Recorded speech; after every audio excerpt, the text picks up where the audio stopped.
అంటే నేను Telangana state ground water డిపార్ట్మెంట్లో రీసెర్చ్ చేస్తుంది. ఈరోజు కర్నూలు జిల్లాకు సర్వేకి వచ్చాను సార్. చెప్పండి సార్ మా పొలాలు అంటారు, పంట బాగా సేటు ఉంది సార్.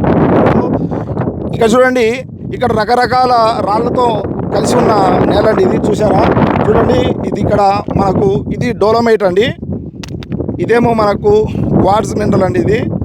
సో ఇది ఇక్కడ చూడండి, ఇది క్యాల్కేరియస్ మెటీరియల్ అండి, ఇది క్యాల్కేరియస్ మెటీరియల్.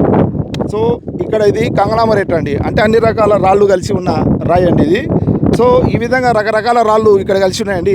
ఈ రాళ్ళు ఉండడం వల్ల ఏమవుతుందంటే, బాగా ఎండ ఉన్నప్పుడు ఈ రాళ్ళు అనేది వేడిని గ్రహించుకొని భూమికి వేడిని రానియకుండా మళ్ళీ సాయంత్రం కాగానే ఏం చేస్తామంటే ఆ వేడిని రాళ్ళు గాలిలోకి వదిలేస్తాయండి. అంటే కింద ఉండే వేరుకు ఎలాంటి పరిస్థితుల్లో వేడిని తగలియవు కాబట్టి ఇక్కడ దీర్ఘకాలిక పంటలు అంటే మనకు చిన్ని చెట్లు కానీ బత్తాయి చెట్లు కానీ ఇలాంటివి మంచిగా పంటలు పండడానికి అవకాశం ఉంటుందండి. ఈ ప్రాంత ప్రజలు వీటిని చలువ పొలాలుగా పరిగణిస్తారండి. Thank you.